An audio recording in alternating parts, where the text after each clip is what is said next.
trade winds blow and the silver blue dolphins glide. Where the rum's always strong and the nights run long and the tide is a thief at your side. When the moon's riding high and the lanterns are low and the waves start to shimmer bright, come aboard, cast away, let the sea have its say on another Caribbean night.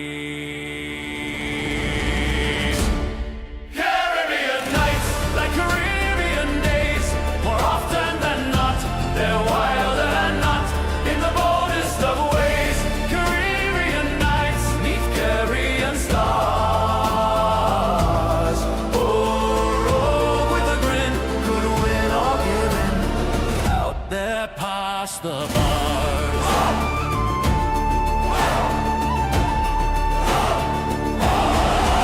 Oh, the drums on the shore keep a whispering lore of the captains who never came home, and the gulls overhead cry of treasure and dread where the reefs hide a kingdom of bone.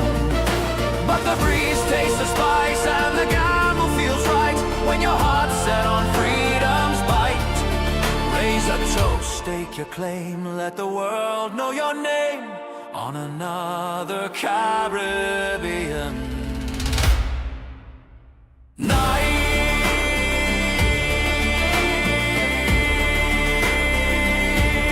Caribbean nights.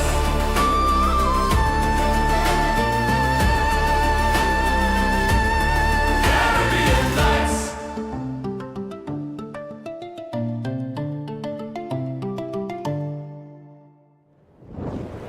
When I started this project, I didn't realize how much of an undertaking it would really be. It's been a learning process, to say the least, but we're almost ready for launch. My team and I wanted to make sure that all of our ducks were in a row before we really got started. All of that said, the Discord is officially live, and I will begin sending out invites via the GoFundMe page messaging system. If you're one of the amazing people who donated to the pre-launch GoFundMe campaign, which is still up, by the way, you'll get a private message from me over the course of the next few days. The GoFundMe is still accepting contributions. Meanwhile, our art director Thatch and I are finalizing the layout of the Kickstarter page, reward tiers, and stretch goals so we can finish what's needed to launch the official Kickstarter. And remember, if you donate to the GoFundMe page, you get your name on a special thank you page in the book, as well as access to the Discord to help us build it. Thank you all very much for your donations, encouragement, and kind words. We're gonna make something awesome.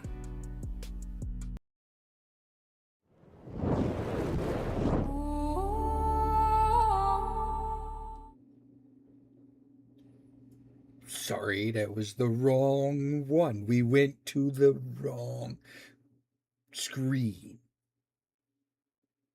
We are going to make something great, and that message from the Bard Father is old.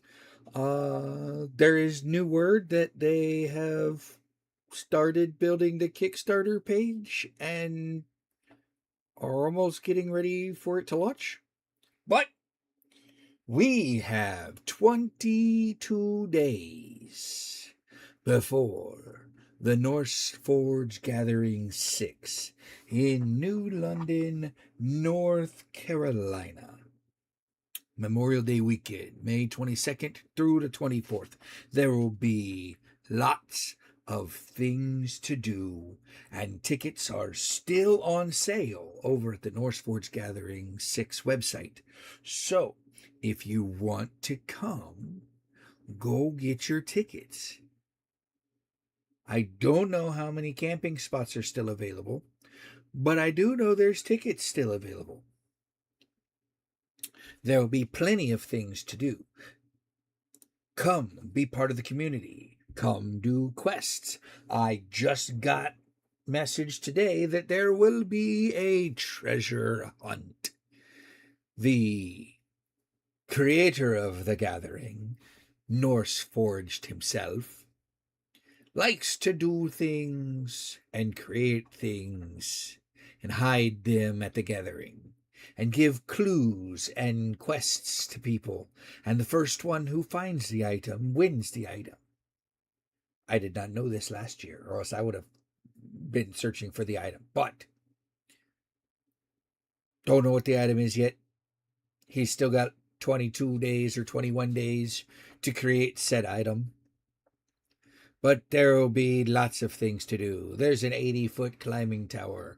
There will be critters of all shapes and sizes, wolves and horses and falcons. There's actually going to be teaching you how to falconry there.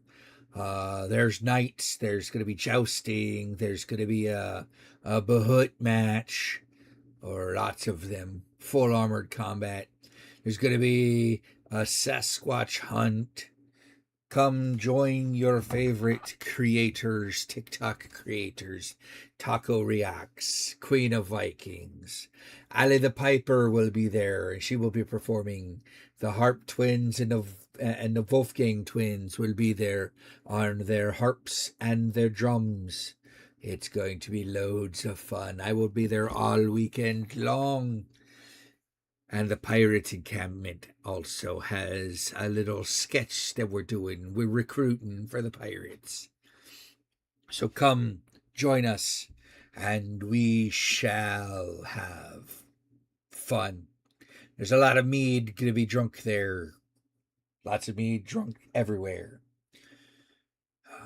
With that, we shall move on. And welcome, everybody, to the 53rd episode of Bard Rogue Bard Advice. I know it's been a while. I haven't done this in 2 weeks.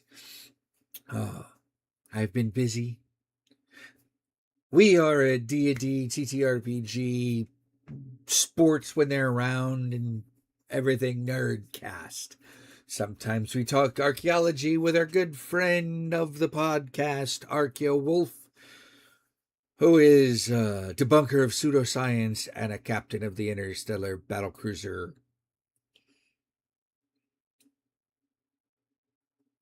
See your bot cannon?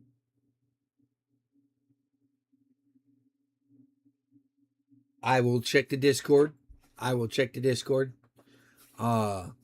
But I am your host, the Pirate Archaeologist, the Rogue Thief Pirate Archaeologist. Some call me Chris. And today, as a matter of fact, was a very special day because if I had a soundboard, it would be Justin Timberlake saying, "It's gonna be May." But no, today is May 1st, and that happens to be 501st Day. And for those who you don't know, the Star Wars Imperial Squadron, the 501st, this is their day. Tomorrow is just May the 2nd. We don't have another Star Wars Day until the 4th. And unfortunately, that is May the 4th be with you. All week, or all month long, for the month of May, there are special Star Wars days in May. Do you guys know that all of the Star Wars movies were released in May? And I'm talking all of them, from A New Hope all the way up to Attack of the Clones. All of them have been released in the month of May. And that is not very much coincidence, because the 14th of May happens to be George Lucas's birthday. So when the 14th rolls around, we should all be saying happy birthday to George Lucas. Yes. I think he would be proud. Let me move this a little bit. My camera had fallen earlier, and I don't think I got it adjusted right. There. And I don't have the background up because I've been in other places, and the background kind of doesn't work with the other things I've been doing. But Rogue One, it's a Star Wars story. You're right, Yokai. I forgot about Rogue One. But the majority of them have been in May. But also, George Lucas didn't have anything to do with Rogue One. So, that might be why it wasn't released in May.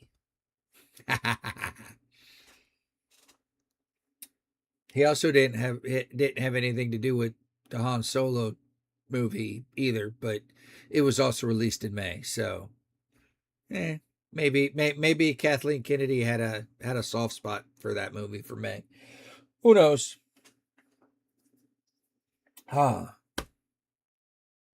I'm going to start off the pod not with a question. I am going to start off the pod with an update. And Oratrice will be happy to know on this a little update that the novel is finished. I finished the novel last Friday, and I got my ISBNs on Tuesday, and Wednesday I sent everything to Ingram Spark to get my advanced reader copies printed so I can hand them out at the gathering. And once I get feedback back from there, then the novel will be printed for release and for sale as both an ebook and a paperback, and I might even do a hardcover.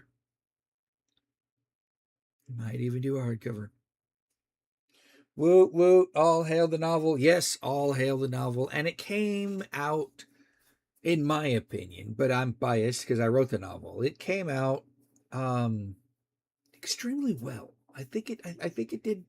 I think it's gonna do well. So, but yeah. So that was my semi good thing of the week. And we're doing a good thing of the week early to start off on a good note. So, because this episode is going to be quite extensive and long. Hold on a minute. My food is here. All hail the pirate wife for bringing the pirate food. Got it? Yeah, I got it. Okay.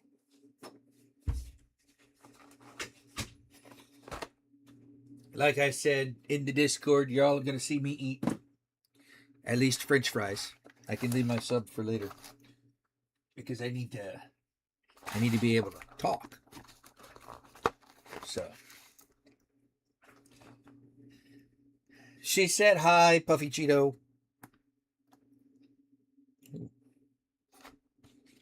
Apparently, Firehouse Subs now has French fries. So, but like I was saying, it's going to be a quite extensive episode tonight. There's only 2 questions, and I did that for a reason, because the first question is kind of extensive. Shall we get to the first question? I think we should get to the first question. We also have our last round of the first round of our daily dungeon. And for all those who requested it in the Discord, I did reseed round 2, and we have a new set of verses, and some of these are weird. I just want to tell you, some of these are weird. Like, I'm just I can see how this is going just by who got chosen to go with who. I could see it, and I'm loving it. So, with that being said, let's get on to the question of the evening. Show barrel then question. Show barrel, what barrel? Oh, you got a cannon. Well, I don't know if I could show it. Hold on a minute. Let me see what I can do. Everybody wanted. We wanted to.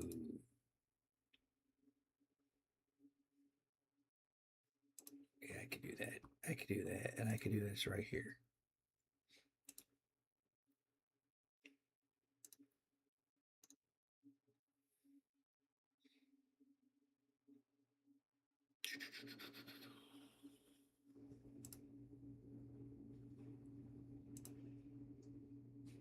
There it is. So, Spezia Poet wanted me to show you all his new cannon. That's a heck of a cannon, Spezia. I like it. I like it a lot. I like it because the colors are red and black, but I also like it a lot. What is that? An 8-pound cannon? 5-pound cannon? It's definitely not a 20-pound cannon. So, let us know in the chat what it is. Spezia, is it a 5, 8, or 10-pound cannon? Looks like a 8-pound, but I could be wrong.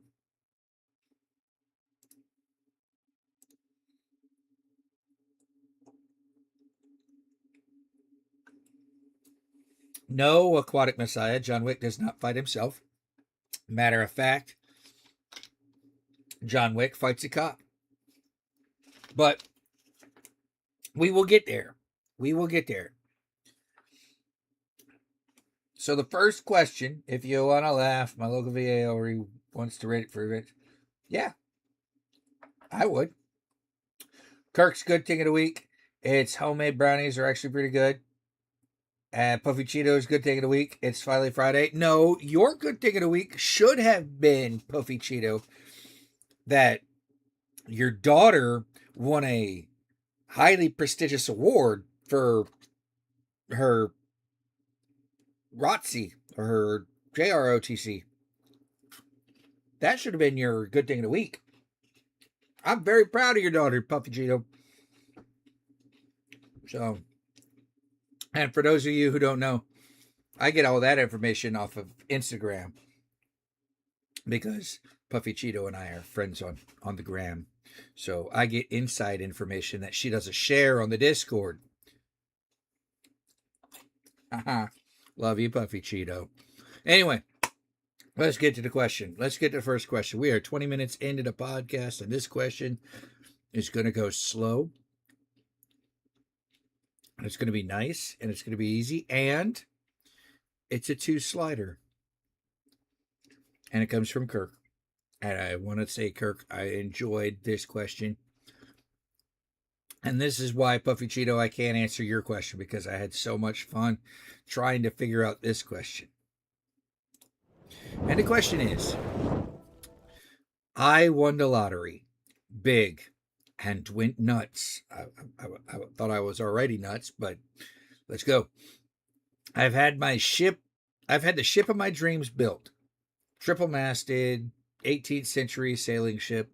Moon pool big enough for not only a deep ocean trench-worthy submersible, but also for a hot rod submarine worthy of HULs. So basically, you want me to have Sequest DSV and a Sequest DSV mini sub. Got it. Perfect. I also added a helipad and a V-22 Osprey. Well, I wouldn't use the Osprey. They have too many issues. I would use either the CH-46 Sea Knight or a larger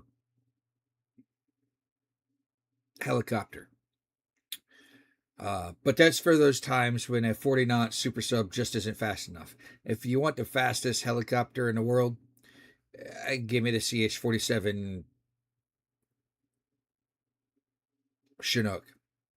Its top speed is 346 mile an hour, and it's faster than the Apache or the Blackhawk.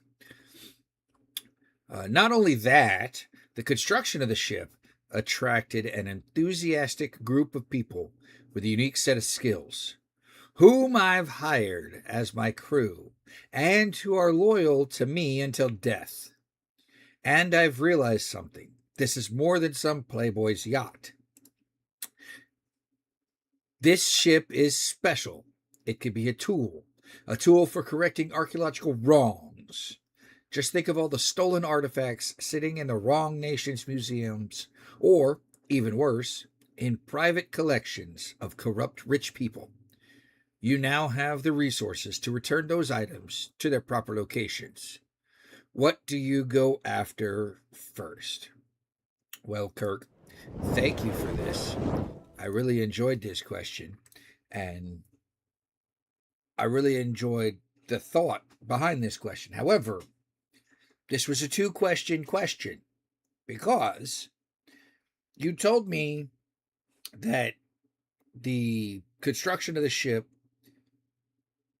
brought to me an enthusiastic group. It garnered the attention of an enthusiastic group of people. But who are these enthusiastic group of people, you ask? You didn't ask who I would have on the ship. So I did. And this is what I came up with. I am the captain, by the way, of the ship. No matter if there's 3 or 4 other individuals on my list who could be captain, I am the captain of the ship.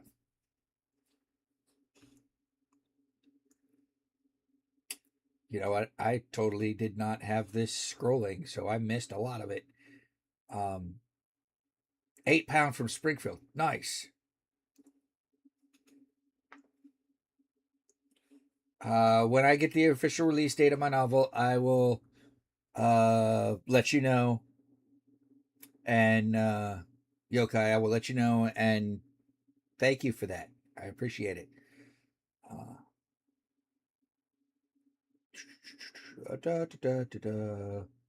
Will brag about daughters. Yes, I will always. I forgot I wanted to hear last week to share. She won the Daughters of 1812 award in the Air Force JR2C.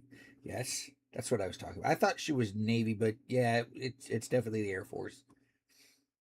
Crimson Honda, welcome in, Kevin. Oh, that's what we didn't do. We didn't thank everybody for joining. We didn't welcome in our regulars. Welcome in Spezia Poet, Yokai, Aquatic Messiah, Kirk, Kevin. I don't see Jim. I see Teeny. Welcome in, Teeny. Yes, I am Captain. I am the Captain Phillips. But yeah, and don't forget to subscribe, like, share, hit that notification button so you know we go live. We always miss that in the beginning. We go straight in. We don't usually say that to the end, but we should say it twice. Jim is going to be out this episode. Did he say something in the Discord that I missed? Probably. So Kirk's question is: your pirate Batman, who has Pirate A-Team, what do you do now? Well, Kevin, you're not wrong. Let's just go down the list and of who, their primary skill, and why they were chosen. Okay? First on the list. You know what? I'm gonna leave it to the chat. I'm gonna leave it to chat to guess based on why their primary skill and why they were chosen, who the individual is. You probably won't get it. You probably will. I'm not going to take anything for granted. You guys are smart. You guys are a smart bunch.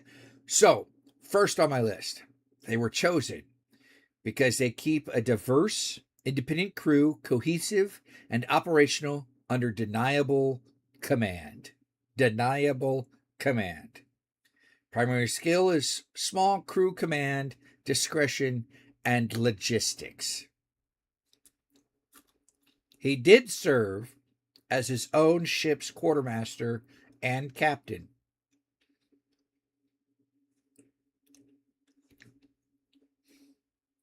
The ghost of every red shirt who ever died in Star Trek, having learned the lessons, are now infallible. Nah, maybe. Okay, so this one's going to be a little hard if I don't give you the source where this guy comes from. But once I give you the source, it's going to be easy. There's only going to be one captain who could ever take my place. And he just happens to be a brown coat.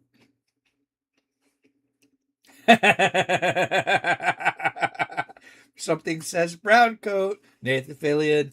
Yes, Malcolm Reynolds. Malcolm Reynolds. See, I knew you guys were smart. You guys got that before I even said anything about being a brown coat. So yes, Nathan Fillion is my number 2. Malcolm Reynolds. All right. Here's the next one. And I'm not gonna ask you guys to give me his real name or the actor who plays him.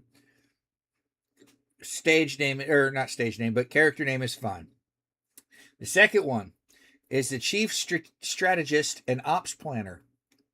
He designs theatrical, low-risk plans and fallback options for delicate missions.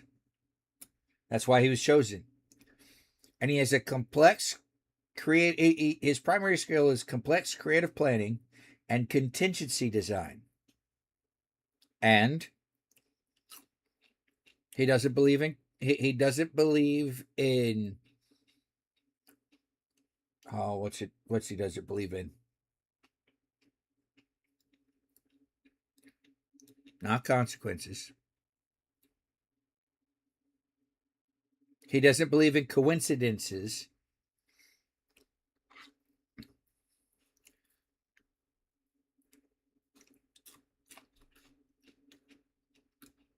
And he's got one hell of a catchphrase. I just need to make sure that I have a stash of cigars on ship.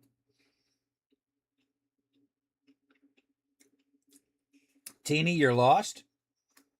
You don't like it when a plan comes together?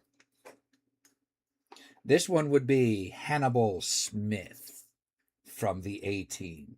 No, not Scotty. Scotty doesn't smoke cigars. Scotty drinks whiskey. Yes, he does love it when a plan comes together. You don't A-Team. Oh.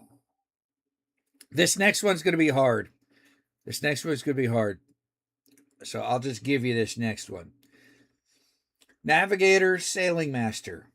Is this assigned role aboard the ship?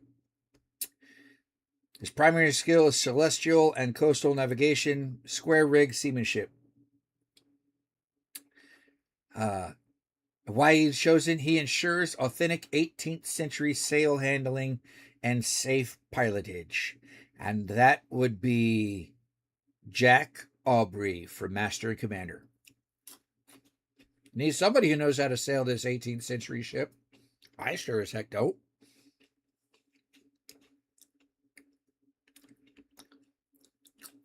The next one. Oh, there's quite a few, by the way. The next one. Expert in moon pool recoveries and legal scientific salvage operations. That's why he was chosen. So we can be up and on board and legal with stuff. His primary skill is deep salvage, submersible ops, and maritime research. His assigned role aboard the ship, salvage master and deep ops lead. And if Kirk doesn't get this one, I will absolutely disown him.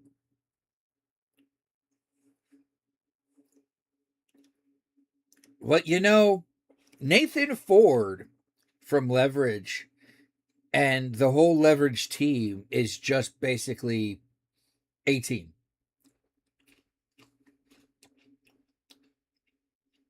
You're not wrong on that one, Aquatic Messina.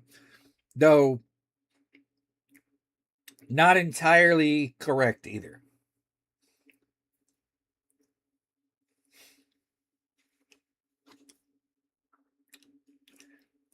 This is a character, and you and I discussed it, Kirk, because of this question.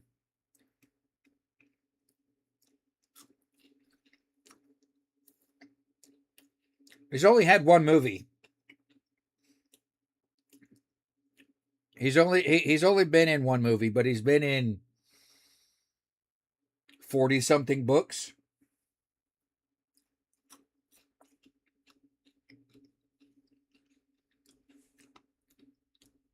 How about Dirk Pitt from the Clive Cussler novels? Things like Sahara and other underwater archaeology novels.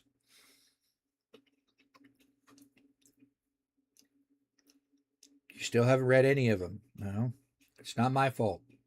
You could still watch the movie Sahara. It's a really good movie, even though it bombed at the theaters and everything else. Teeny won't watch it because it stars Matthew McConaughey.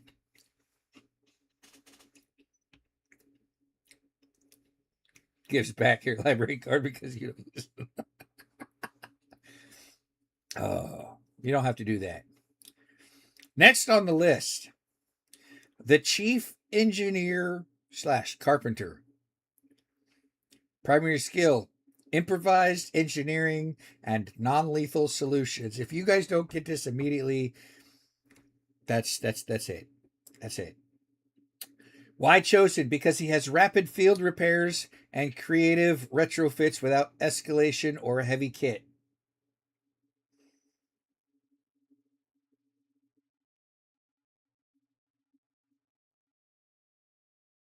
Kevin, congratulations. Y'all live to see Rogue Bard advice another day. It is MacGyver. And MacGruber. MacGruber is not on this list. Just loading Ghost Ship onto your Kindle. Okay.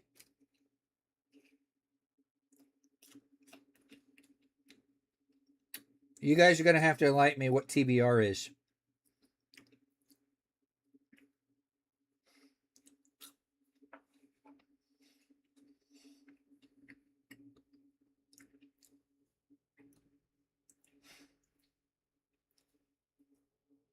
Oh, to be read. Okay. Reef.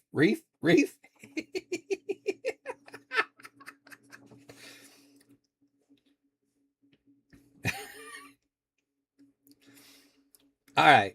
Our next one, the chief conservator and the submersible engineer.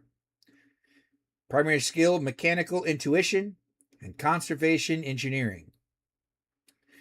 Keeps subsystems running and stabilizes fragile artifacts immediately. This one also is going to be hard because I don't necessarily consider this individual. She does have a shiny catchphrase.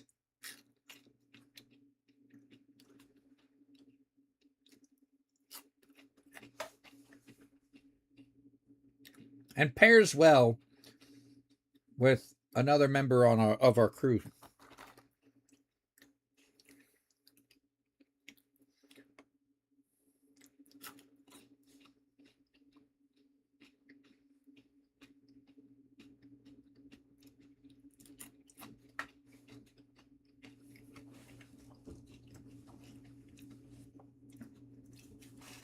Yep, shiny indeed.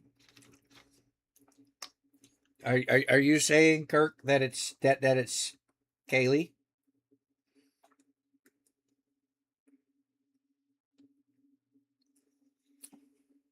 Just tell her she's pretty. Kirk knows.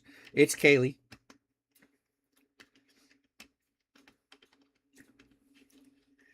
Samantha J. Carter does pair well with Richard Dean Anderson. However, if you watch the bloopers to one of the episodes,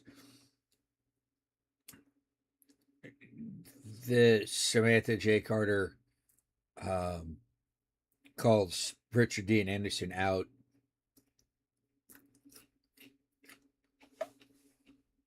They're stuck in the ice, and she says, "Can't you just fix something up? I mean, hell, you were MacGyver for so long."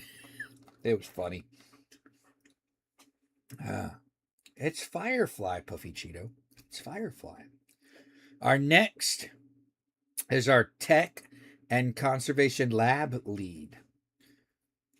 Primary skill, preservation tech, secure comms, packing systems, designs museum grade packing, secure transport, and non-lethal containment tech, though this character also designs lethal tech. He also designs, he probably designed the submarine. I mean, he designed himself a small one-seater fishing boat that immediately got acquired and used in the beginning of the movie, but not for fishing.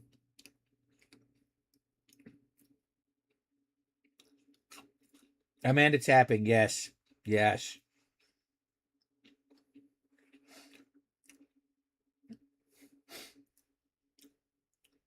And this next individual only has a one letter initial name. Come to think of it, the majority of the characters in this particular series only have one letter character names.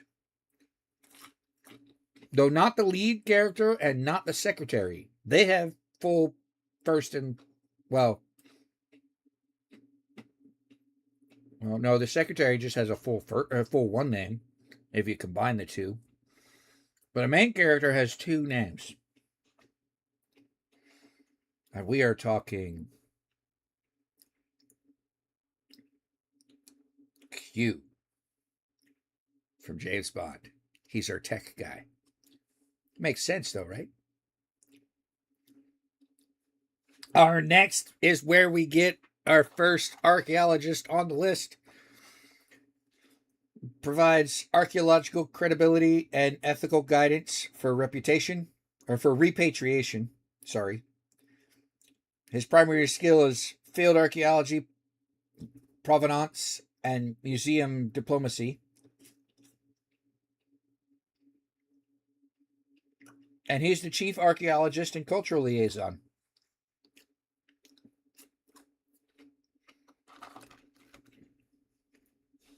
Q is a dangerous choice. Teeny. It's not Archaeowolf, and it's not Ted Mosey. He's an architect. And it's not Ross. Ross is a paleontologist.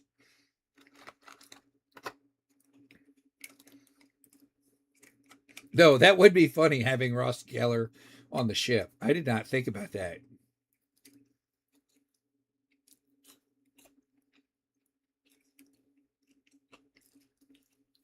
He's not even a real archaeologist, really. He's a linguistics. You can't remember Henry Walton Jones Jr.'s name?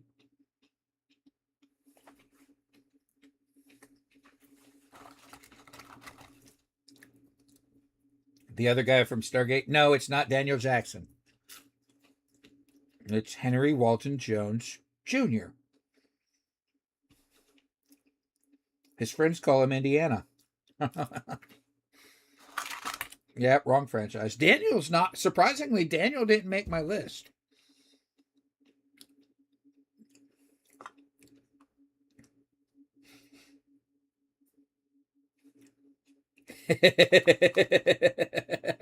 I like that. Two Q's could never make a, or two Q's never make a wrong. Blasphemy. Oh, no. No.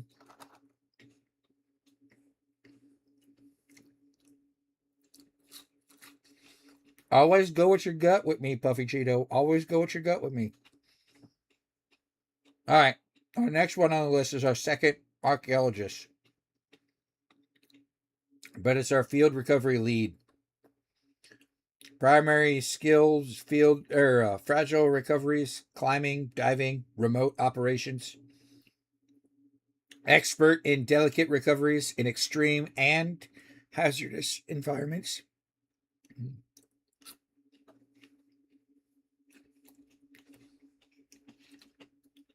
Just happens to be a woman. Just happens to be a rich woman on par with Batman. If Batman and her ever were in the same universe, I think Bruce would date this woman. Looks good pixelated? Yes. Yes, yes, yes. Absurdly rich? Yes. Lara Croft, yes.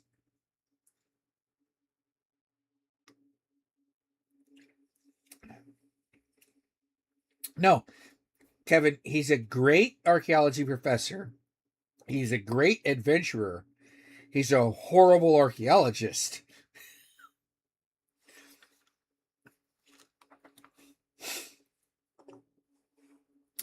All right. This next one, if you're not a video gamer or you haven't seen the movie, then it may be hard for you. He shares his last name with a famous seafaring guy. His primary skills are urban infiltration, lockcraft, and artifact extraction. He's skilled at getting into private collections and extracting items with minimal trace. And he's our urban recovery specialist.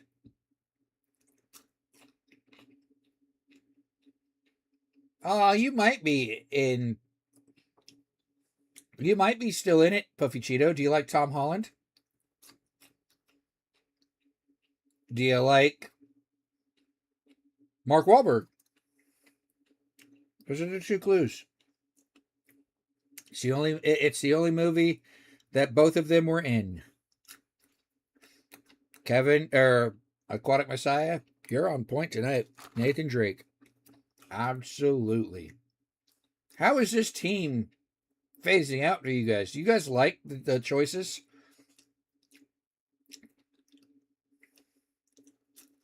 Abu the monkey is great at recurring.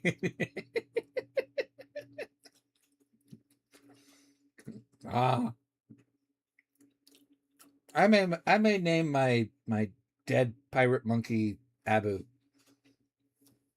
instead of Jack.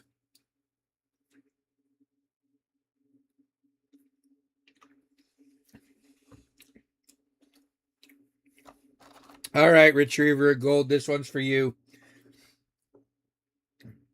Our next individual is our Stealth Recon Digital Forensics Specialist. His primary skills are covert intel, cyber trails, and low trace entry. He was chosen because he gathers non-invasive evidence and maps ownership claims discreetly.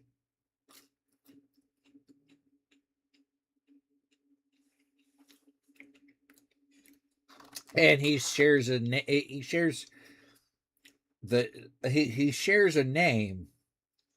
with Nathan Drake's brother.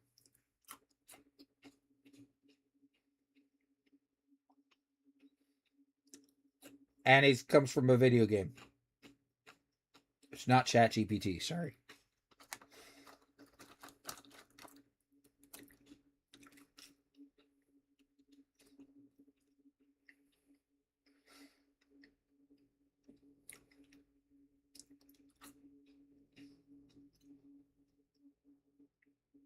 No, Sully's not on there.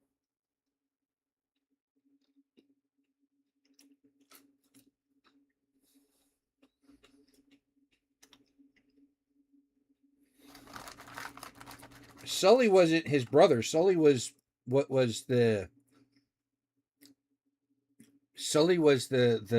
guy that hired Nathan to go after the treasure. He did not die of dysentery. No. How about Sam? How about Sam Fisher from Splinter Cell?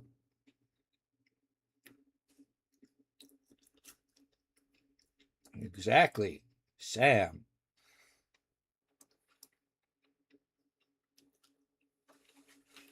Nathan's older brother was Sam Drake. Yeah, Splinter Cell. The next ones are all of our tactical and security team individuals. The next one on the list, even Sam started this section out. The next one of our tactical and our away team, let's put it that way, our away team, is our covert negotiation high risk infiltration individual. Primary skills are tradecraft, improvisation, and tradecraft and improvisation under pressure. He blends diplomacy with surgical field ops when subtlety fails. And somebody mentioned the franchise earlier for this individual. Hint, hint, Kirk. Is there anyone on my team who will be serious and do the boring actual work?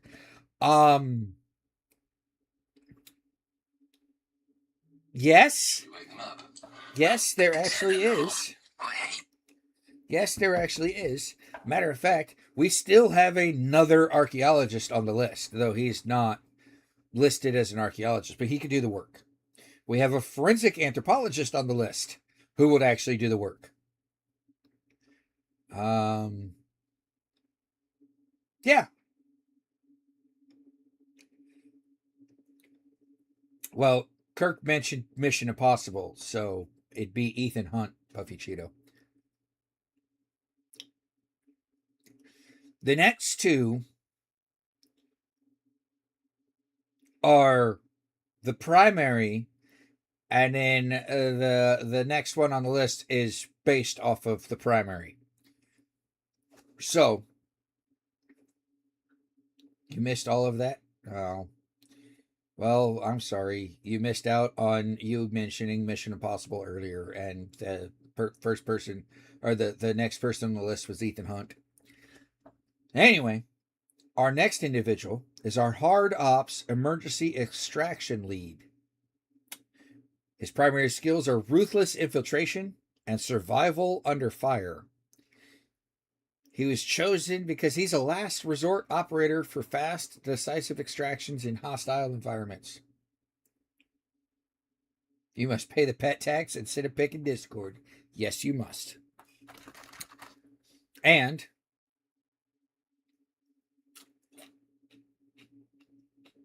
we actually had this guy in our Deadly Dungeon.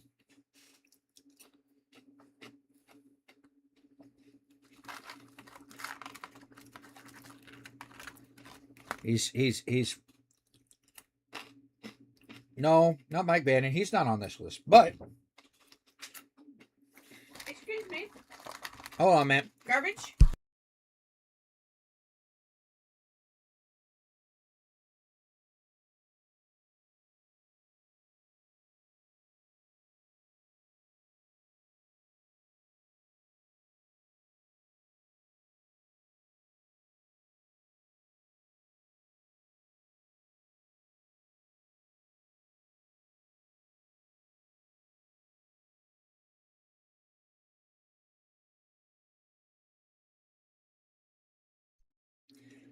She just wanted to collect my garbage, and I don't have any garbage yet. So, no, not Mike Bannon, not Die Hard. How about Escape from New York? How about Snake Plissken? A Kurt. And with that clue, the next one is our tactical security lead. Stealth combat, small unit tactics, usually by himself. Tactical discipline for risky recoveries and precision extractions. And is a solid guy.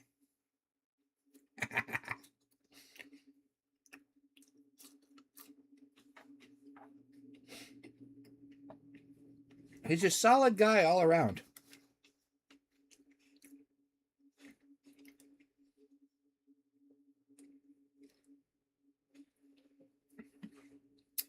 Kevin knows who it is. Am I wrong, Kevin? There you go. Solid Snake. See? Our video game guys are coming in strong. Now,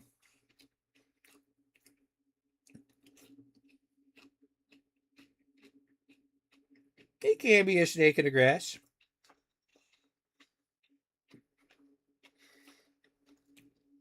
Now, this one, I'm going to give it to you guys because I don't know how else to. I mean, I could give you the series or where he's from, and I could describe him to you, but I don't know that many people would know his name. So, our security team leader comes from the Aliens movie series. Small unit tactics, disciplined force protection, leads a restrained professional security cadre focused on protection and de-escalation, and he's an android. If anybody gets his name, kudos to you. It's not Data. Though Data wasn't in the Aliens TV series, or the Alien series either.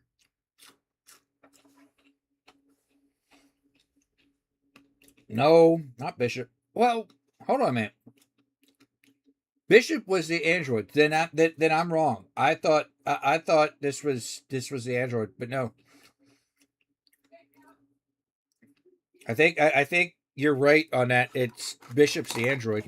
If it's not the android, then yeah, I was wrong. It's not Bishop.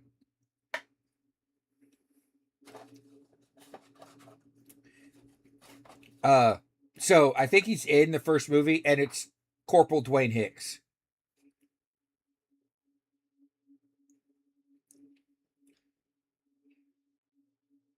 Game over. That game's never over. We have 1, 2, 3, 4, 5, 6, 7, 8, 9, 10 more to go. We got 10 more crew to go through. Yeah, I know, wrong character. Look, I got the character confused.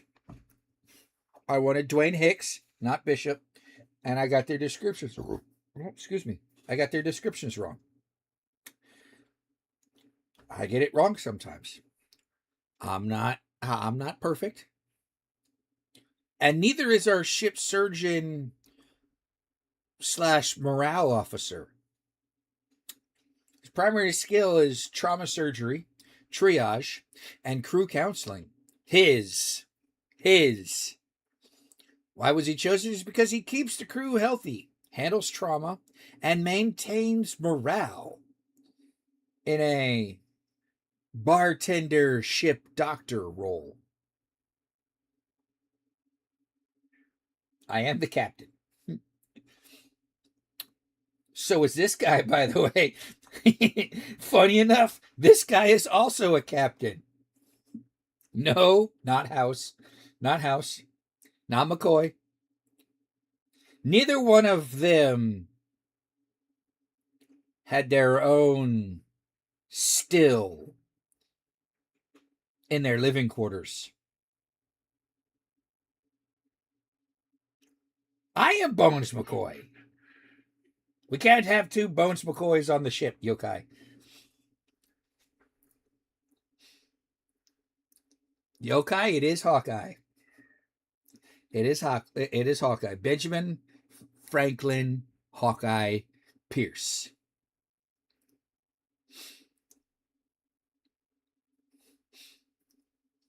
Now, here's where it gets. Why is the rum gone? No, that's not the reason. The reason is, why does this rum taste like vodka? Is he not the perfect surgeon? I thought about putting Beverly in here, but I had to go. We had to have a bartender.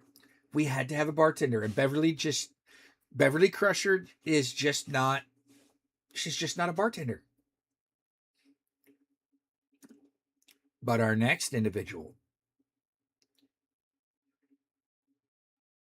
we all have consciences.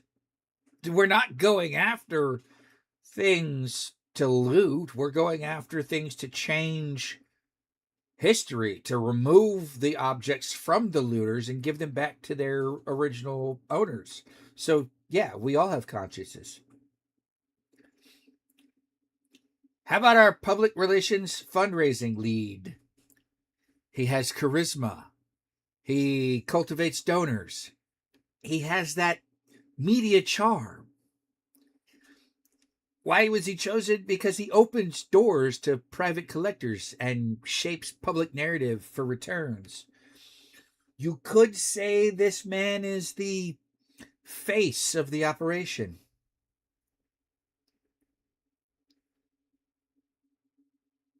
You love Beverly, but you think Hawkeye fits better for this group. It's going to end up like the 407.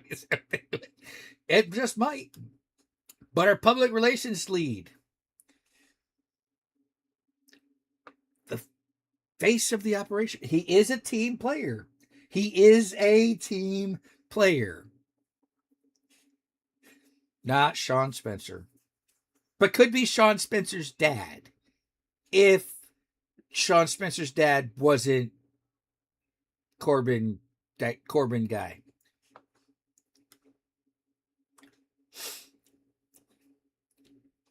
Yes. You guys got it. It is Templeton Faceman Peck from the A-Team.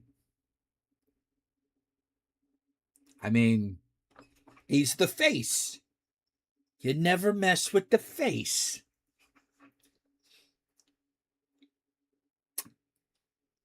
On to our second to... Oh, wait a minute. There's 3 archaeologists coming up, or archive. Well, you could consider her an archaeologist. I mean, her husband is, and we have her husband on our freaking wheel. So, the first up, our diplomatic officer, high level negotiation gravitas, negotiates with governments and museum leaderships and lends legitimacy.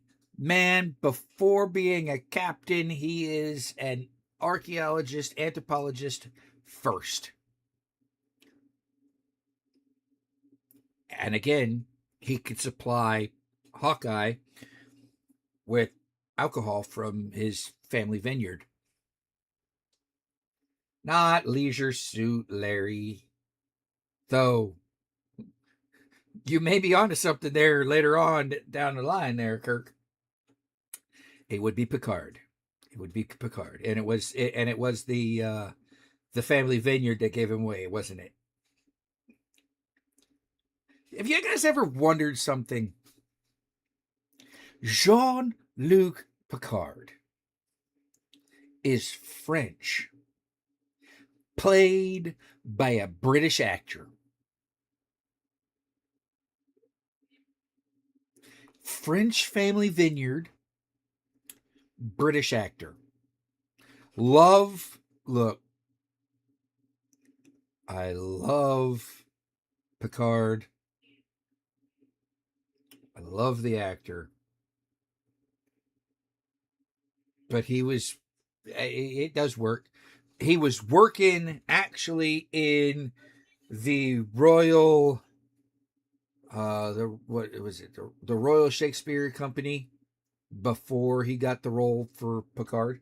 And he didn't even sign a long-term deal because he didn't think it would work.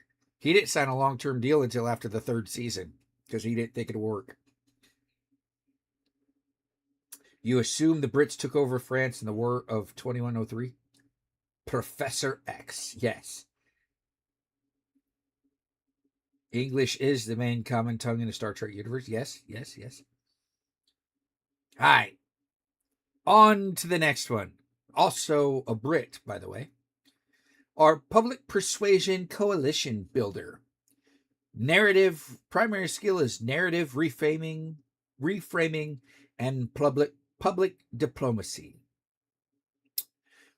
builds public will, reframes debates, and forges international coalitions.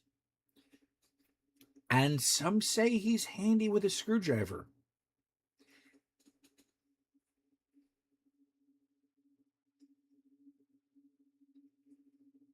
Not another Q. Not another Q. Though,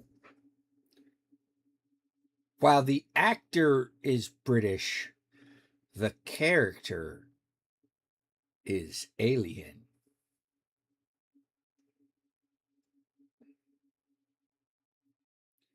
Not Fix It Felix. Doctor Who, but which doctor?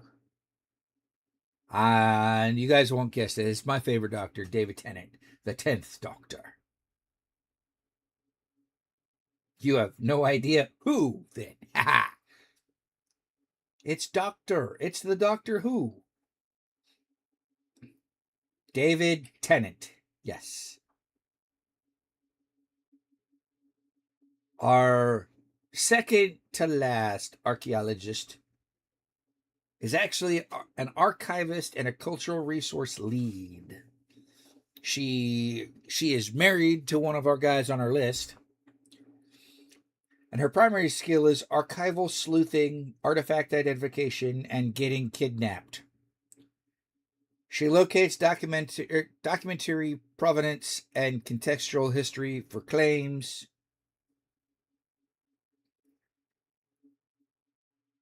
And yeah, the last time we see her, they were in China. No, not Princess Peach, because no. And not Carmen Sandiego. There's no evil people on our list. Kevin was going to be...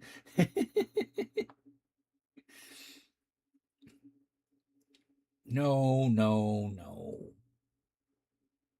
Peach isn't married to anybody on our Deadly Dungeon list. Peach is always in another castle. I don't think she's doing research, but she is always in another castle. No, the individual that she's married to is Rick. Well, Carmen Sandiego is. She's not purely evil, but she's a baddie. Yes, Evelyn Carnahan. She is playing tennis. She's playing something. All right. Our first legal counsel and repatriation lawyer comes to us from New York. His primary skill is international repatriation law and litigation readiness. He crafts airtight legal strategies and negotiations or litigates when needed. He comes to us from the primary series in this long line of legal dramas. Not Harvey, though Harvey would have been nice. Kirk. Doink, doink.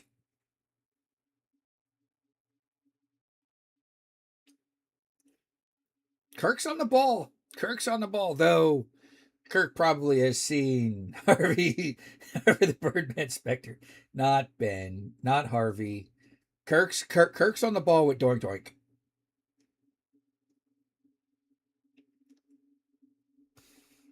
How about litigator Jack McCoy? See, we have a McCoy. We have two McCoys on here.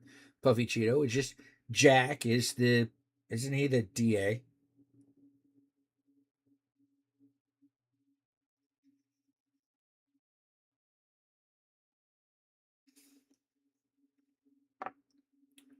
Or the prosecutor. But yeah, it's Jack McCoy. And our next individual, our forensic documentation lead. Primary skill is chain of custody, forensic validation, Sam Waterston? Okay. Yeah. That's Jack McCoy.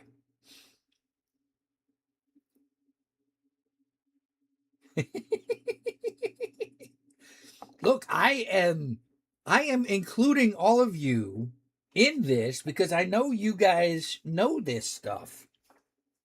Dexter Morgan is not on the list.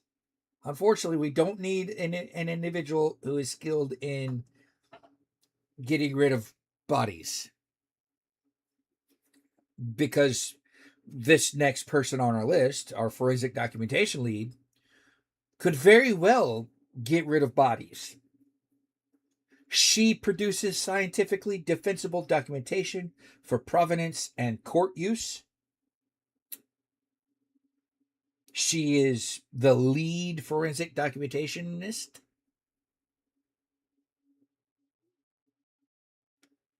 And Puffy, this is why we didn't need Leonard McCoy on our list.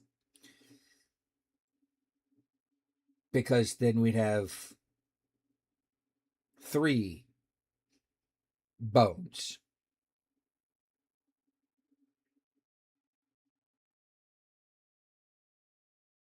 She does not share a name with McCoy.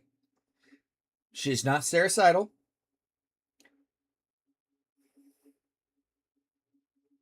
Though Sarah Seidel from CSI would have been nice. Not Catherine from CSI. Wrong. It's the wrong series. CSI is not the series. She works out of Washington, D.C. Yokai is on the ball. Yokai is on the ball. It froze. What froze? Did I freeze? I don't think I froze. Emily Deschanel, Dr. Temperance Bones Brennan. Our next individual on the list does come from the FBI. Her name is Bones, but it's Dr. Temperance Brennan. She's only called Bones by David Boreanaz. But our next individual on the list does come from the FBI. She is our scientific advisor, and she provides medical oversight where Hawkeye can't. Her primary skill is evidence validation and medical and scientific credibility. She adds skeptical, evidence-based rigor to forensic and conservation claims. And and her division of the FBI doesn't exist.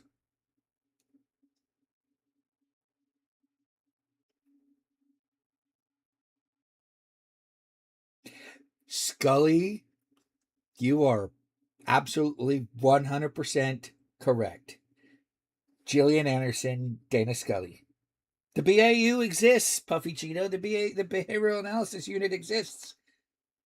Miss Congeniality. No, the X-Files. The X-Files. The X-Files squad does not exist within the FBI. Or so they want you to believe. Because the truth is out there.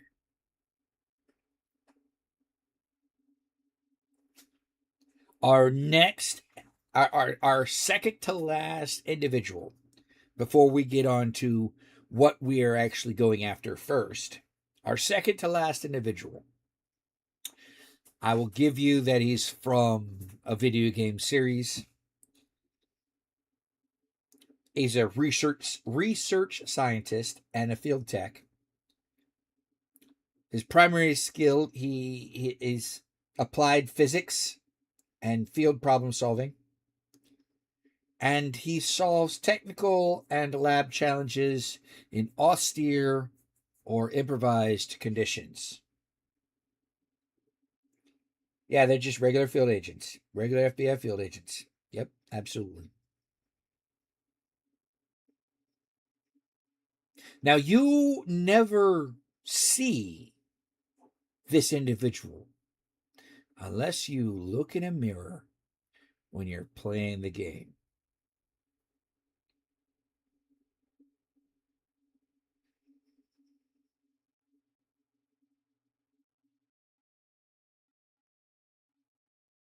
And this character is not Bill Nye the Science Guy. This character has never been seen outside of the video game.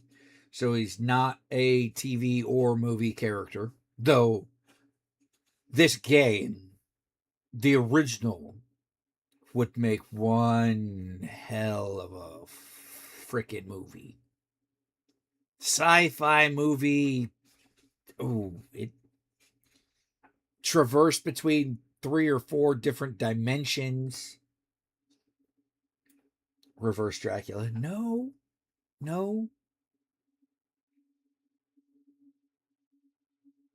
Takes the game takes place in a facility. It might make you feel crabby in your head. It might.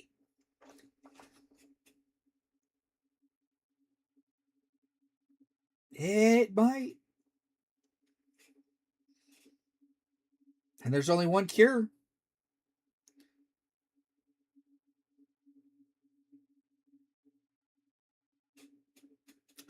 Don't recall the guy's name. Well, not a lot of people recall Gordon Freeman's name. So, Gordon Freeman from Half-Life. I think we need a physicist on the team, don't you? Half-Life, yes! The original Half-Life. Is the cure cowbells? Though we don't have a bard on the ship. I realized that after the crab comment. Though Kirk will be pleased because the question that Puffy Cheeto asked that will be answered at a later time, I did figure out who my bard was going to be, and my bard is going to be Freddie Mercury. So, there's that. But that's for a different question. Now, our final guy on the list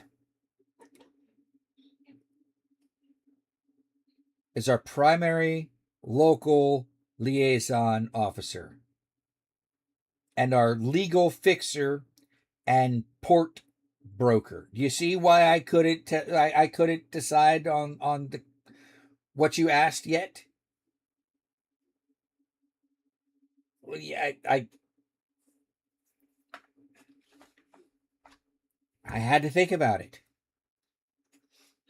But our final individual assigned to the ship is our primary local liaison officer, our legal fixer, and port broker. His primary skill is rapid legal cover, paperwork, local networks, and influence. And when I say rapid legal cover, I mean this guy can provide fast legal facades within 12 hours. He negotiates permits, arranges discreet port access, and converts messy situations into plausible, defensible outcomes. Not Harvey Specter, though I love the idea. I love you guys bringing Harvey Specter into it because I absolutely love Harvey.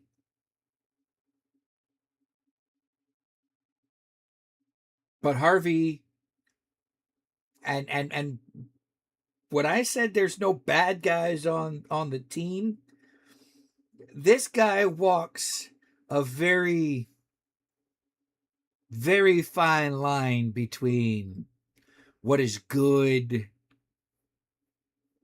and what is illegal.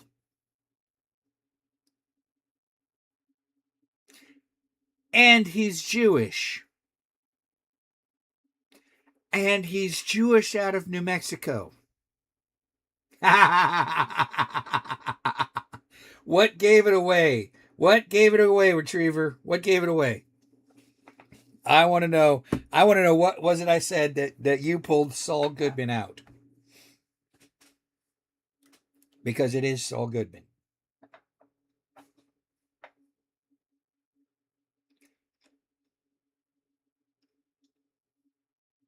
And that's our crew. That is our crew of our ship, ladies and gentlemen. We need a criminal lawyer. Yes, we do. Kevin, look, I know what you guys think. I know what you guys think. Now, as much as I like Harvey Specter,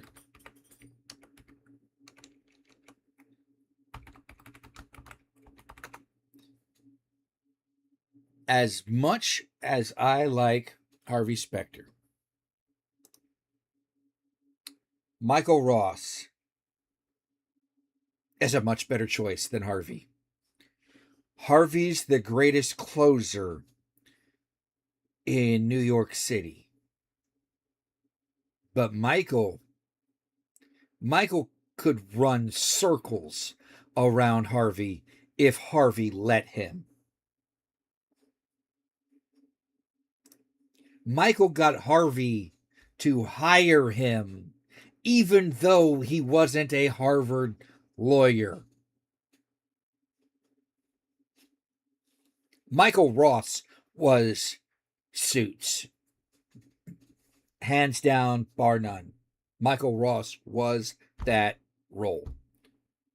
Or was that show. The show wouldn't have been anything without Michael Ross. But that's our crew. How did we do with the crew? I want you guys' yes, Gabriel mocked is Musho hot.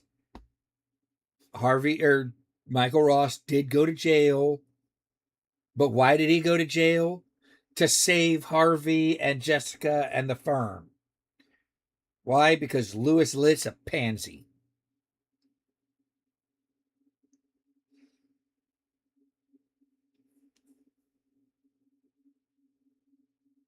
Louis Litt just couldn't keep his mouth shut.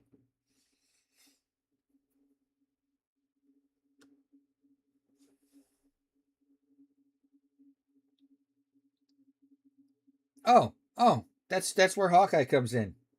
If you keep the crew drunk, no room for their egos, right?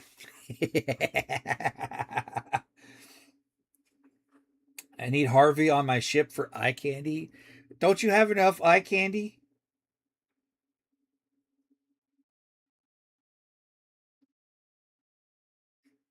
Question states they are all super loyal. Yes, the question did state they are all super loyal to me, but not to each other. I mean, come on, Puffy Cheeto. You got Mal. You got Malcolm Reynolds.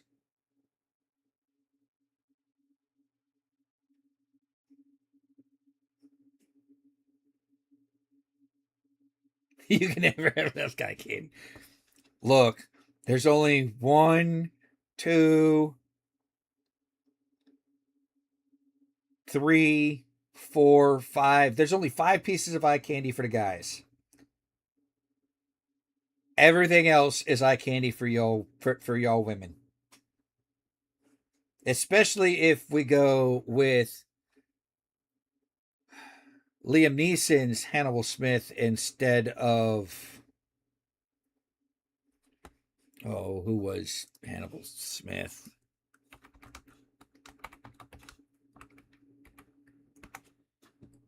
George Peppard.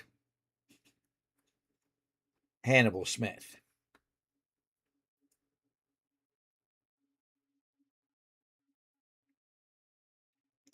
So, all right. So that's that. Now, the second part of we got Kaylee and Evie. Guys don't need much more than that. We also got Tempe and Laura and Dana. I mean, for those of you who like a redhead, we got Dana Scully.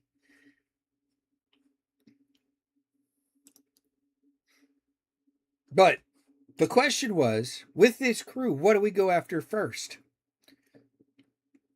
I had a long thought about this.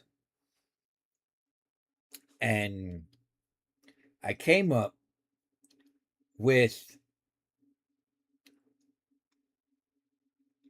the one object that would change everything. Now, it's not a single object, it's a group of objects.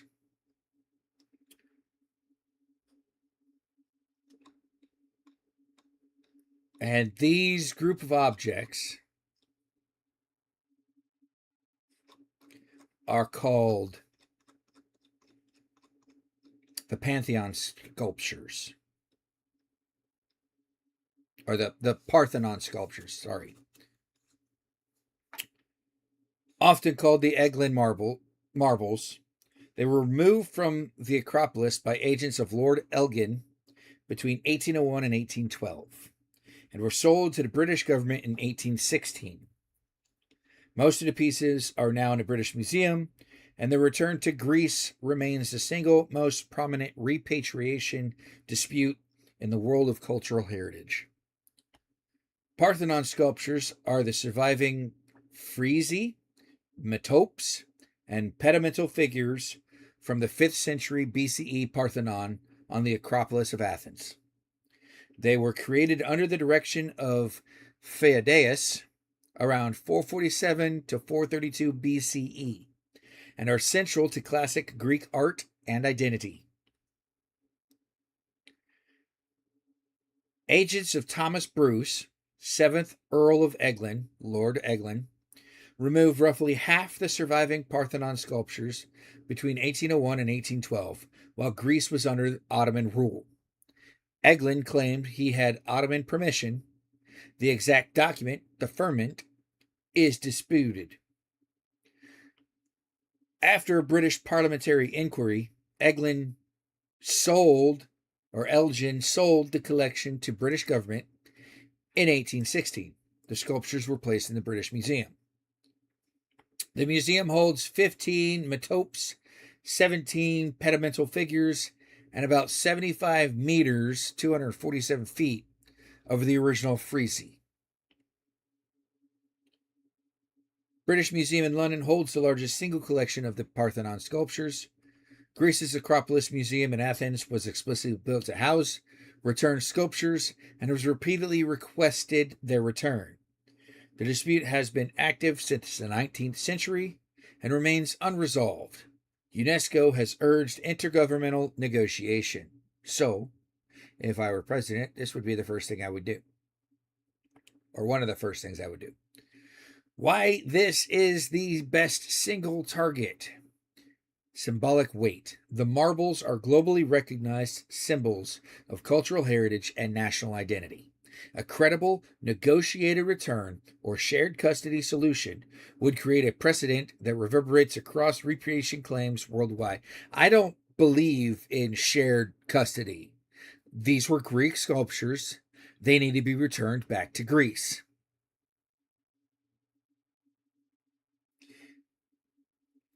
Welcome in, Cody.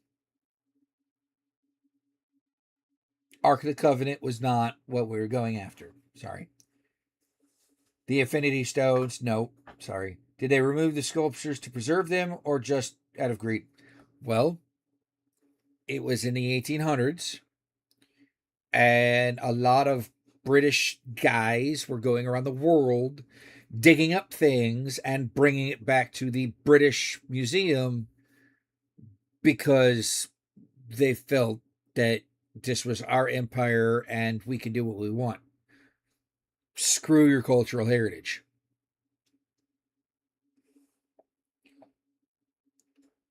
We made Pirates Fantasy Pirates Crew and they're all Nathan Fillion. No, we did not. They were all not Nathan Fillion.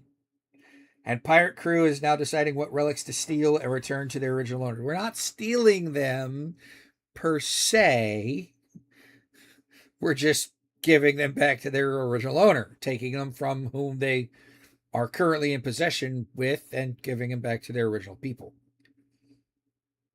For bragging rights. Basically, if we started giving countries back their artifacts, the British Museum will be empty. Absolutely. And that's what we're trying to do. Repirating, pirating them. Yeah, to liberate and return. Yes, we would be the modern monuments men, the modern slash historical monuments men.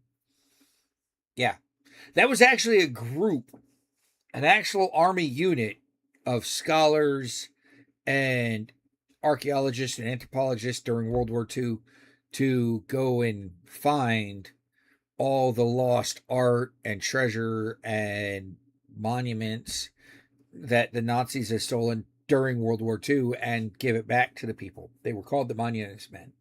And that movie is, while it's glorified, like all movies are, because everybody takes liberty with history, the actual unit did exist. And our good friend Archeowolf, I think, covered it in one of his TikTok videos. Correct me if I'm wrong, Teeny, if you're still in here. Didn't Archeowolf cover the Monuments Men? Maybe we have Archeowolf come in and talk about the Monuments Men. There are 3 questions that I got for myself and Archeowolf, so I have to reach out to him. If they are, I don't know about it. A lot of art and treasure that the Nazis smuggled into Argentina. Yep, there was. There absolutely was. So, but that was question 1. Took us an hour and a half to get through the question because I took it slow. And I included you guys in it, which was great, by the way. Thank you for you guys' participation. I know it could. I know it was rough bringing up childhood memories for some of us, but we have one more question, and then our deadly dungeon, and was a big question. Had many lines. Yes, it did. So you make the A-team leverage team. Kinda. But with the people that I want to see on the team.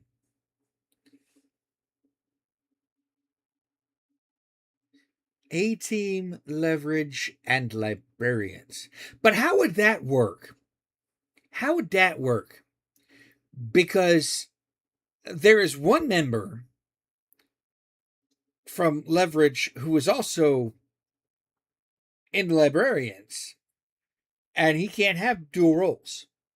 Christian Kane.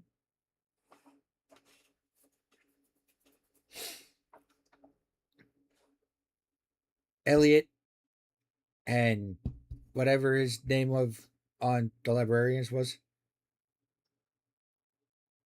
He was also an angel, but with David Boreanaz. So, but our next question is a fun question, and it's gonna inquire a question from me to you. Maybe he was undercover on one of the shows. We don't know.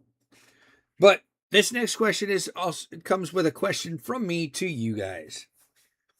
Though the original question is directed to me, and I will answer the original question, but I want you guys to answer my question about this question. And that question comes to us from Puffy Cheeto.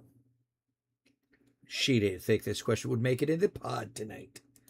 And that question is, if dinosaurs laid eggs and dinosaurs were here before chickens, does that answer the age-old question of which came first, the chicken or the egg? Well, Puffy Cheeto, I have this question to propose to you. Well, it's going to actually be 2 questions in. If dinosaurs laid eggs, and chickens come from eggs, and dinosaurs come from eggs, would that not mean that the egg came first?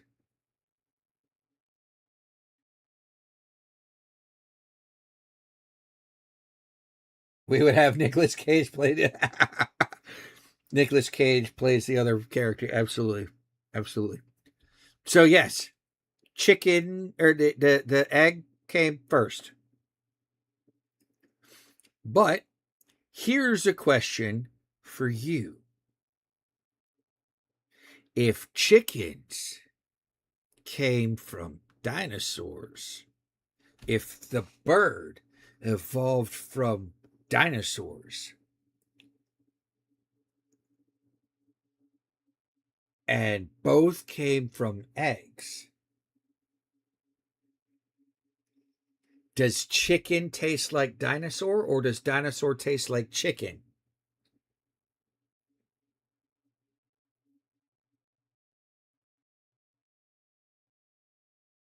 Bingo. Dino DNA. Technically, a T Rex is a chicken. Both taste like eggs. I mean, does that also mean that ostriches and emus are apatosaurs and brontosauruses? Big fat bodies, long lanky necks. And for that matter, giraffes. Are giraffes chickens? Dinosaurs? What is a giraffe? That's going to keep you up all night, Cheeto. That's going to keep you up all night. Has too much thinking for this late on a Friday night? No, it's not. No, it's not. But thanks for that fun question, Puffy Cheeto. It's great answering it. I will get to your other questions soon. Our next thing that we have to do tonight is close out round 1 of our Deadly Dungeon.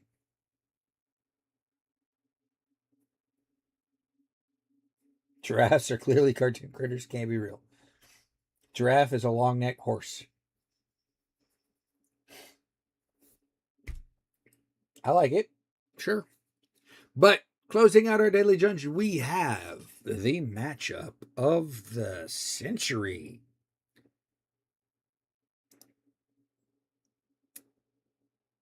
We have Martin Riggs versus James Bond. Now, I selected this picture of James Bond because even though I don't like Daniel Craig, it has the 2 best Bonds on it.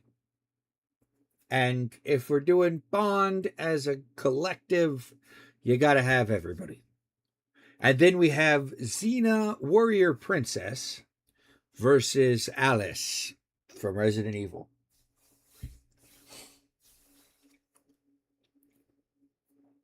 Now, here is where it gets interesting. We're going to start with Martin Riggs versus James Bond.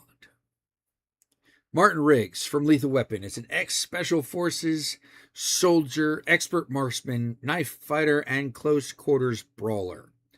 His pain tolerant is borderline suicidal. He's got a pain tolerance that's borderline suicidal. He's wild, unpredictable, thrives in chaos. Exceptional at improvised weapons and ambushes, and if he wasn't a good guy, he definitely would be a Bond villain. James Bond, on the other hand, is an elite MI6 operative, expert marksman, trained in multiple martial arts. He's tactical, controlled, mission-focused. He has access to gadgets, non-fantastical ones, for fairness. And he's got exceptional situational awareness and precision under pressure. Basically, Martin Riggs could be James Bond if he focused, if he didn't thrive in chaos. Riggs' plan is to force a chaotic close quarters fight, use unpredictability to break Bond's rhythm, turn the environment into a weapon, and push through the pain and overwhelm Bond with aggression. Bond's plan is to maintain distance and control, use precision shooting and tactical movement, exploit Riggs's recklessness, and end the fight before it becomes a brawl. The environmental effects: open urban street, crowded interior, bar apartment, industrial zone, nighttime docks or alley. In our 100 battle algorithmic simulation, with tactical discipline, precision shooting, and controlled engagements, James Bond wins 58-42. That's in the 100 battle tactical simulation. You guys in the Discord surprised even me. Because in the Discord, you guys voted James Bond to win 89% to 11%. That was an 8-1 vote out of 9 votes. Our next battle. Oh, well, let's see the final verdict first. Bond wins more often by keeping the fight clean and controlled. Riggs wins when he drags Bond into a dirty, improvised brawl where pain tolerance and chaos become weapons. Our next battle is Xena versus Alice. Xena has superhuman agility and strength, mythic level, but not god tier, not even demigod. She's a master of melee combat, acrobatics, and battlefield tactics. Her signature weapon, the chakram, a ranged ricochet weapon. She's got exceptional durability and pain tolerance. Alice comes in with enhanced speed, strength, and reflexes. She's an expert with firearms, knives, and improvised weapons. She is tactical, ruthless, and highly adaptive. Has fought monsters, super soldiers, and bioenhanced foes. The tactical plan's breakdown for both of them. Xena's plan is to close the distance fast and to force melee dominance. She can dominate anyone she wants. She uses her chakram to disarm or disrupt Alice's firearm advantage. She uses acrobatics to avoid gunfire and create angles. And she overwhelms with superior melee skill and strength. Alice's plan is to maintain distance and use firearms to soften or kill. She uses enhanced reflexes to dodge the chakram throws. She turns the fight into a mobility-based gun kata engagement. And she exploits Xena's lack of modern ranged weapons. In our 100 battle simulation, with superior melee skill, chakram utility, and mythic durability, Xena wins out 64-36. Xena wins most engagements because once she closes distance, Alice cannot match her raw melee power or durability. Alice's wins comes from maintaining range long enough to land decisive gunfire, but Xena's acrobatics and chakram make that difficult in many environments.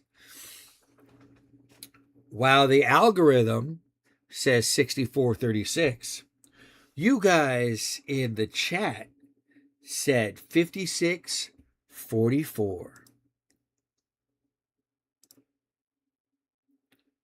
And there you have it, everybody. That is round 1.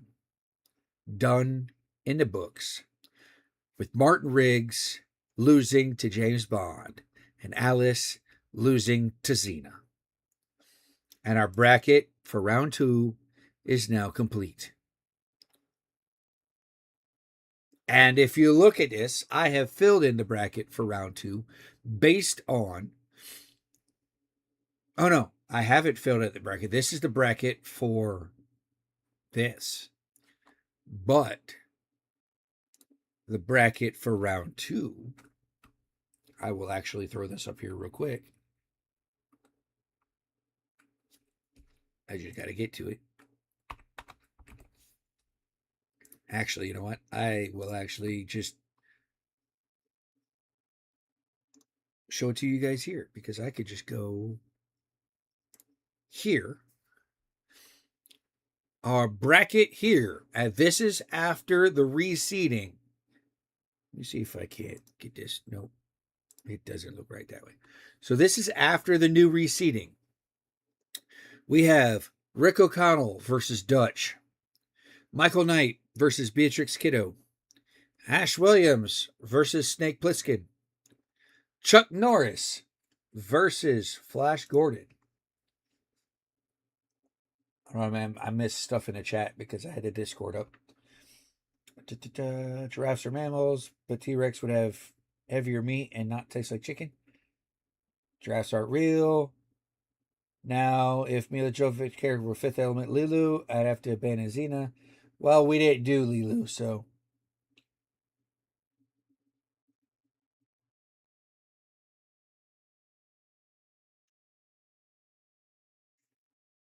Wait. Why did Puffy Cheeto fail Kevin?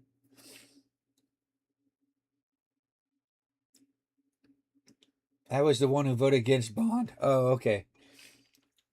Exactly. Pierce Brosnan for the win. Yes. She's related to gods, though, and killed some. She may be a demigod, but she's not god tier strong.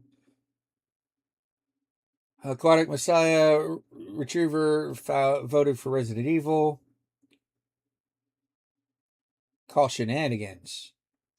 Alice was closer than I thought. Forgot Alice is smart. Alice is also a computer entity. Looking at this, I realized this was a lot of work.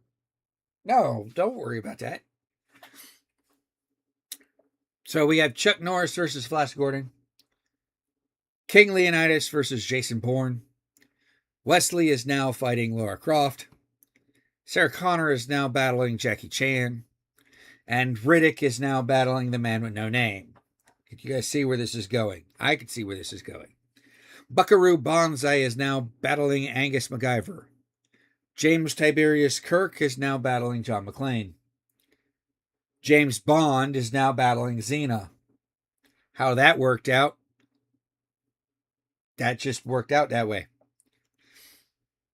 Trinity is now battling Neo. Speed Racer is now battling Quigley.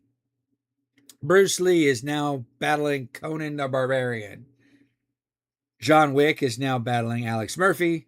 And Han Solo is now battling Jack Reacher. I could predict who you guys are going to vote for already. Rick, Michael, Ash, Chuck, Flash Gordon, because Kirk's already told me that freaking he's going to have to abandon Chuck Norris because Chuck Norris never had Queen as a backing track. Jason Bourne. I'm going to go Wesley here. I'm going to go Jackie Chan, and I'm going to go Riddick. And then it's going to be Banzai, McClane, Xena, Neo, Quigley, Bruce Lee, John Wick, and Jack Reacher. Well, then you guys best come up with a good explanation as to who wins in the Discord, because our first 1, 2, 3, 4, 5, 6, 7, 8. We got 16 battles. Pirate trying to influence the votes ahead of time. I'm not trying to influence nothing. I think I am based on analytics from how you guys voted in the first round. I am basing my guesses on how this round is going to go based on those analytics.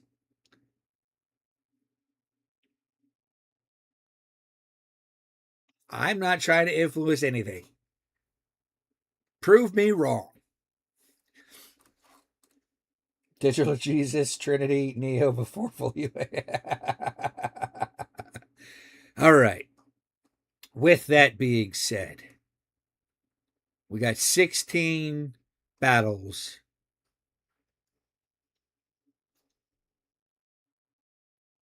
That'll be a month if we do 4 battles a month. So let's go. I already have them up here. Let's see who our first 4 battle contestants will be. Wheel of Mortality, turn. This is the second round. Who should burn? We already got Wesley versus Lara Croft. All right. Next battle. And I will put these up in the Discord as soon as we get done here.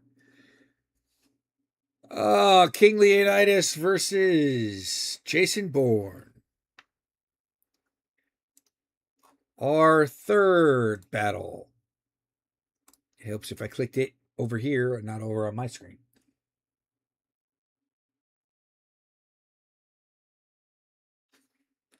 Ash Williams versus Snake Plissken. And Puffy Cheeto, Flash Gordon, Head Queen as background music.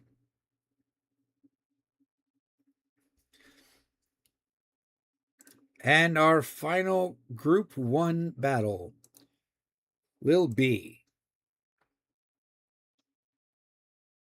the pair of Rick O'Connell and Dutch from Predator.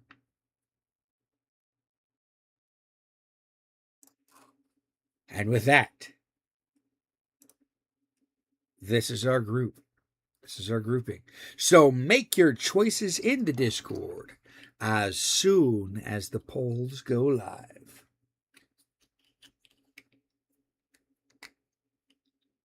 You're just too cute to lose? Maybe. Now what happens if you dislike strongly both people in a battle? Can I write myself? No, you have to take the choice. I know your Nicolas Cage isn't in any of these because he isn't any of these characters.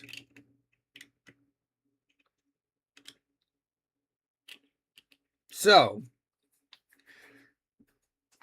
there you go, everybody.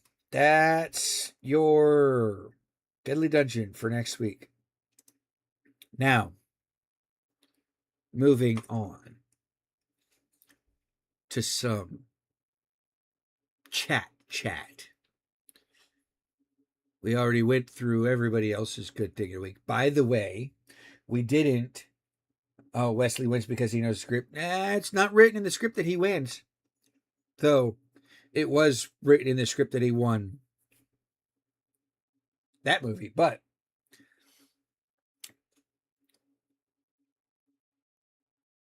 I did mention that my book was done. What I didn't mention was that the Pirate Wife's birthday was yesterday. So happy birthday to the Pirate Wife. She is now, at this moment in time, 10 years older than me.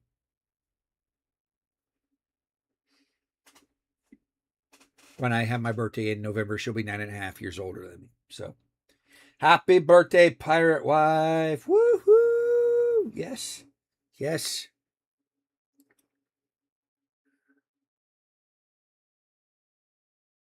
On another note, You're making a lot of noise. that was Pirate Dad telling me I make a lot of noise in here. What? Nothing.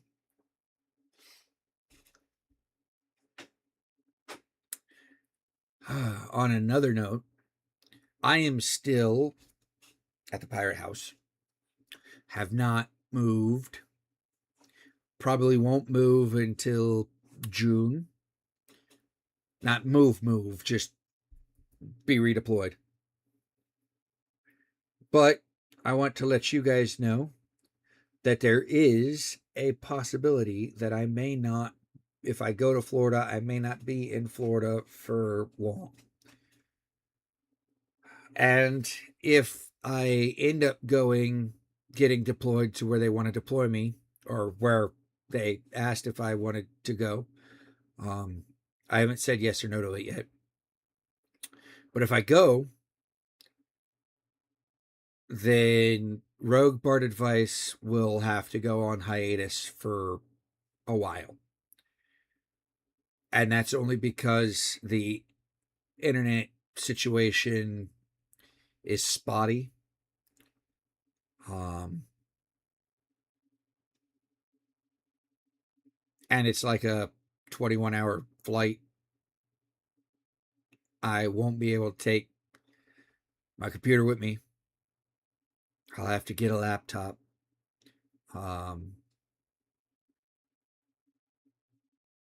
Yeah. So the place they asked if I wanted to go, if I wanted to get deployed, would be a place that I would love to go. I've never been there. But it's Guam. So, and funny thing is, there's a restaurant on the island. Now it's not 100% guaranteed, Kirk. I have a choice. I have a say in if I want to go there or not. But there is a restaurant on the island called Jeff's Pirate Cove.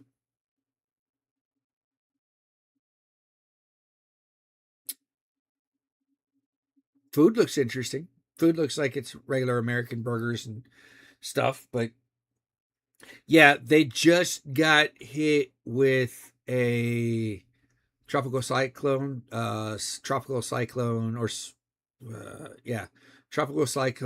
Sinlaku, and it buried the island underwater before it receded, like 7 to 8 feet of water.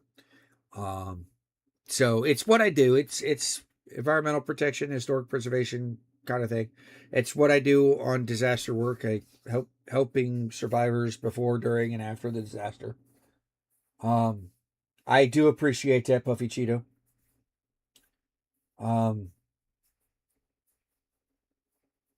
I know not everybody could do what I do. Not everybody could do what the Bard Father does.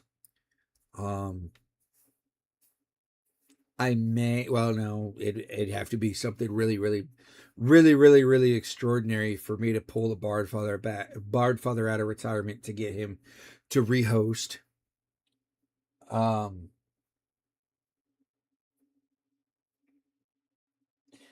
You won't wait loyally. You'll immediately jump ship to the next pirate archaeology gaming sports nerdcast ran by a guy named Chris. Well, I thank that. I thank you for that, Kevin. I thank you for that. Maybe we could get Archeo Wolf to host while I'm gone. Though it won't be Rogue Advice. It'd be Archeo Wolf's debunking of pseudoscience and stuff like that. So, won't be the same, but it'd be different same. It'd be same, but different. And here we go. The story you are about to hear has been told a lot. And we will tell it again, but different.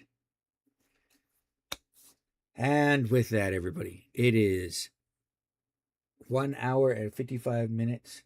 You would like to hear his takes on so many things and debunking it all. One of my favorite topics. Well, if you follow him on the Talk app, on the Clock app, you can hear him debunk everything. Retriever Gold's good ticket of the week. He's still alive. Take your life one day at a time. Trying to find comedy where you can. That's good. Does Archie-Wolf like anything other than debunking pseudoscience? He likes cars. He doesn't like horses. Well, he might like horses. He doesn't like caring for them because that's everybody else's job. He likes his huskies. He's got 3 of them.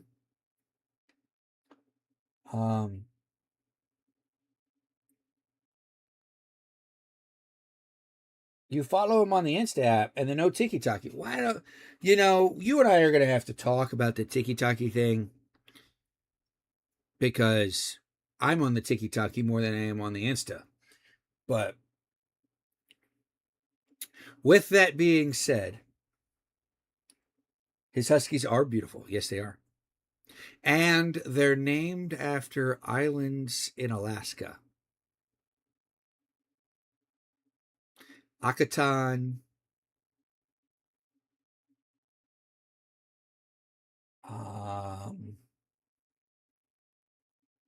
Teeny knows all of their names. I know Akatan. I get the other Thor. I think Thor's one of his one, but he wasn't named after the island. Akatan and Atka, I think, are the 2. Akatan and Atka. That sounds right. But Teeny could tell you, and I don't know where Teeny went. Where did Teeny say she was even leaving?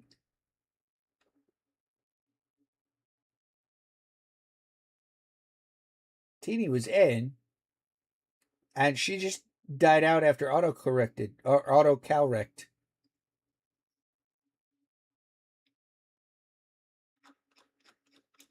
Oh well.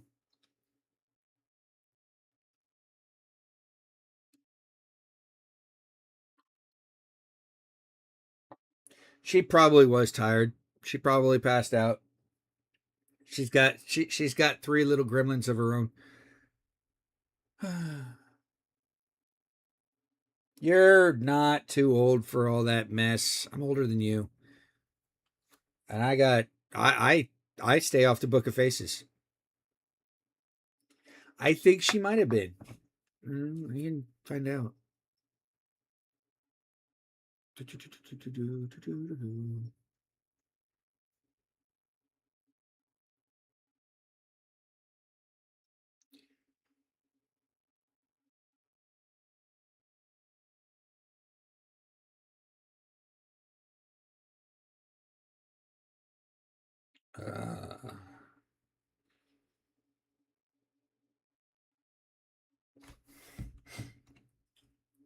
Well, all meta apps you should really stay off of. That includes the Gram. But I'm on Threads too, but not as much as I am on the Clock app. So, but that's where I'm going to advertise my book. That's where I'm going to, because I could do lives over there promoting my novel. So to answer everybody's question, yes, Teeny tuckered out. She's currently tucking her youngest in bed right now. So there goes Teeny. But we will leave that for another day. Tomorrow is another day. Teeny just posted something in the chat in Discord. And with that, we will end the stream for tonight. I want to thank everybody for coming in tonight and spending this last 2 hours with me. I do apologize for not being here last week, but I was busy finalizing my novel. When it gets done, I will let everybody know. Well, when it gets ready for published, I will let everybody know. And go out, purchase the novel. It'll be available in paperback and ebook. And with that, please don't forget to like, subscribe, and share this podcast out to all your friends. Remember to send your questions to anyquestion to roguebardadvice@gmail.com. That could be any question for myself or for ArcheoWolf, and I will make sure that we get those questions to the right people. I want to thank everybody for showing up. Puppy Cheeto, Kevin, Kurt, Retriever Gold, Teeny. Thoughts out there for Jim. Thoughts out there for Ruby and Ron, who we haven't seen in a few months. Do miss you guys. If you guys catch this podcast, we do miss you guys. With that being said, join me next week. Normal time, 9 p.m. Central, 10 p.m. Eastern. What is that? 8 p.m. Mountain, 7 p.m. Pacific. For Rogue Bard Advice, it kind of looks like Rogue Bar Dad Advice at gmail.com. And I hope everybody has a great weekend. And we'll see you next week. Thank you guys for showing up. Thank you guys for participating. You guys, I couldn't do this show without you guys. With that, I will leave you guys to it.